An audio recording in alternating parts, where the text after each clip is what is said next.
At 9:17 on a Monday morning, 3 employees were recorded sharing coffee with a man the cameras could not see. They spoke to him, they smiled at him, yet, according to the surveillance footage, no one was there. The employees all identified the man as John Carter.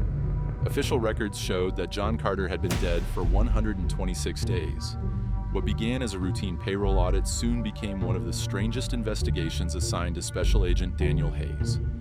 This is Case File 24-0719, the employee who never stopped working. The company managed secure digital records for several government contractors and employed nearly 400 people. Most employees were paid electronically. However, a small group of long-serving staff still received part of their salary in cash under an old compensation agreement.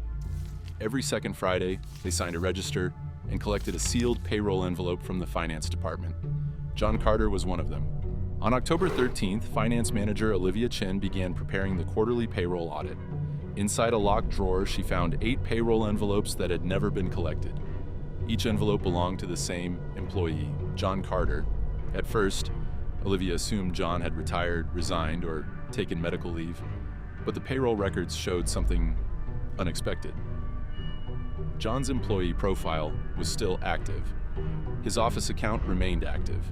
His security badge remained active. According to the building's access logs, John had entered the office at 8:07 that very morning. Human Resources was contacted immediately. Instead of finding an explanation, the investigation became even more confusing. The HR manager remembered speaking with John only days earlier. The receptionist insisted he greeted her almost every morning. Coworkers remembered eating lunch with him.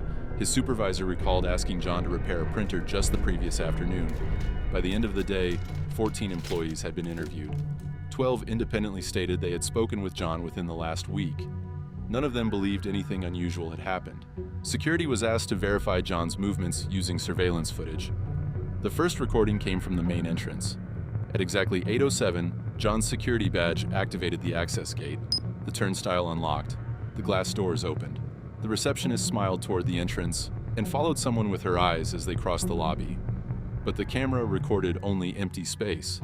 The elevator footage produced another contradiction. The HR manager clearly remembered sharing the elevator with John. She remembered their conversation. She remembered laughing at something he had said. Yet the surveillance camera showed her standing alone. For the entire ride, she appeared to be speaking to no one. The break room footage was perhaps the most unsettling. Several employees continued a casual conversation with someone standing beside the coffee machine. One of them moved a chair away, making room for an unseen person. Then, a ceramic coffee cup slid across the counter, lifted slightly, and came to rest in front of the empty chair. No one reacted with fear. To them, John was sitting exactly where the camera showed nothing at all. The company reported the incident to the FBI. Special Agent Daniel Hayes was assigned to determine whether someone had stolen John's identity or gained unauthorized access to the building. His initial conclusion was simple. The employees were mistaken. The security system had somehow been compromised. But both theories quickly fell apart. The building's access logs showed that John's original employee badge had been used. The badge had never been cloned, it had never been replaced, and according to company records, it had never been recovered. Back at headquarters, Hayes compared John's death certificate with the building's access records. John died late Sunday night. His body was discovered early Monday morning. 3 hours later, his security badge entered Blackwood Systems. That same day, 9 employees later stated they had spoken with him. His supervisor assigned him 2 reports. Both reports were completed before the end of business. The documents contained information only John and his supervisor were authorized to access. John's desk had never been cleared. Employees claimed he used it every day. Surveillance footage showed his office chair moving. Documents appeared on his desk.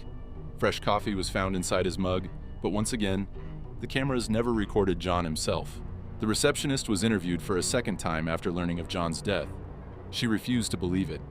She insisted she had seen him that very morning. She also produced a coffee receipt from a cafe across the street. That evening, Agent Hayes ordered John's security badge permanently disabled. The 4th floor was evacuated. Only Hayes and 2 security officers remained inside the building. At 12:17 a.m., an elevator arrived on the 4th floor. No one had called it. Moments later, the printer beside John's desk activated on its own. A single page emerged. It was an unfinished monthly systems report, prepared by John Carter. At the bottom of the page, one handwritten sentence remained. I'm sorry, I didn't finish. At 12:26 a.m., the disabled security badge registered one final exit. The lobby doors opened. After that night, no employee at Blackwood Systems ever reported seeing John Carter again.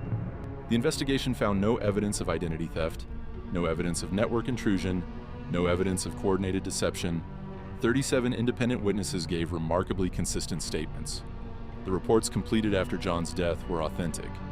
His original security badge was never recovered. John's 8 unclaimed payroll envelopes were returned to the finance department.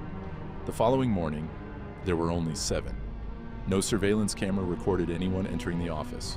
No explanation was ever found. Case file 24-0719 remains unresolved.